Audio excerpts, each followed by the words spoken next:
নমস্কার বন্ধুরা, দীপাস কিচেনে আপনাদের সবাইকে স্বাগত। আজকে আমি এঁচোড়ের এই বুকের পার্টগুলো কেটে রেখে দিয়েছিলাম, তো এইগুলোকে আমি সেদ্ধ করে চপ বানাবো। তো আমি কি করে চপটা বানাই দেখে নিই। প্রেসারে এখন সিটি মারতে দেবো। এটা আমি ধুয়ে আমি এটা প্রেসারের মধ্যে দিয়ে দিচ্ছি সেদ্ধ করতে। কালারটা সুন্দর আসার জন্য একটু হলুদ দিয়ে দেবো। প্রেসারে প্রয়োজন অনুযায়ী জল দিয়ে দিলাম।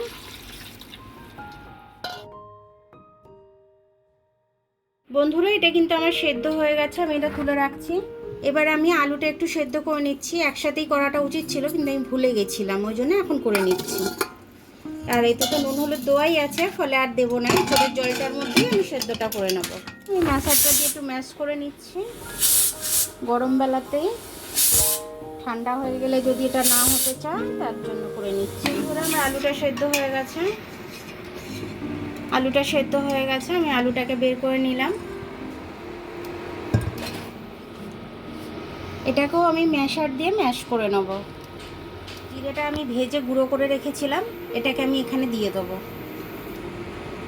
ঝালের জন্য একটু লঙ্কার গুঁড়ো দিয়ে দেবো, উপরে একটু ধনে গুঁড়ো দিয়ে দেবো,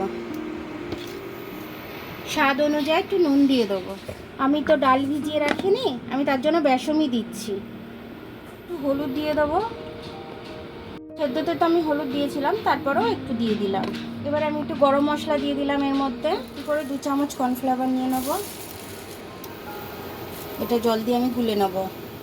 কর্নফ্লাওয়ারটা আমার গোলা হয়ে গেল, আমি এবার এটাকে রেখে দেবো সাইডে। বন্ধুরা, একটু আদা বাটা দিয়ে দিচ্ছি। আমি শিলে বেটে নিয়েছি এইটুকু আদা। একটু চিনি দিয়ে দেবো এটার মধ্যে, তাহলে খেতে স্বাদটা ভালো হবে। আপনারাও করলে এরকমভাবে করবেন, একটু খেতে খুব সুন্দর হবে। এটাকে আমি এবার ভালো করে মেখে নেব। এবার আমি হাতটা ধুয়ে হাতে একটু তেল মাখিয়ে নেব, নিয়ে আমি এটা শেপ দেবো। বন্ধুরা, আমি এরকমভাবে শেপটা দিচ্ছি।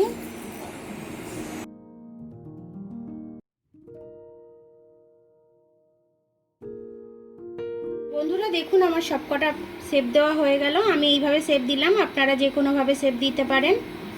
এবার আমি এটা কর্নফ্লাওয়ারে গোলাবো, গুলিয়ে বেড কামে দেবো খুব সুন্দর করে।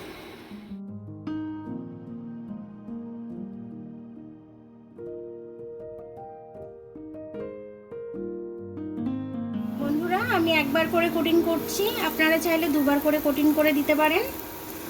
বেশি করে তেলে আমি একবারে সবকটা দিয়ে ভেজে নেব। আমার সবকটা দেওয়া হয়ে গেছে, এবার আমি ভাজবো।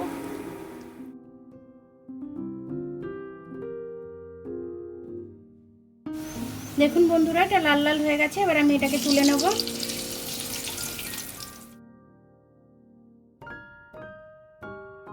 এটা কিন্তু খুব মুচমুচে হয়েছে, খাস্তা হয়েছে একদম।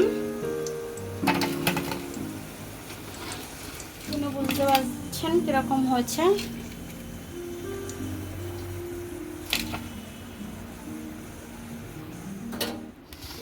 এঁচোড়ের চপটা কিন্তু আমার তৈরি হয়ে গেছে বন্ধুরা, খুব সুন্দর হয়েছে। দেখুন আওয়াজ, দেখুন আমি আওয়াজ একটা কিছু দিয়ে শুনিয়ে দিচ্ছি।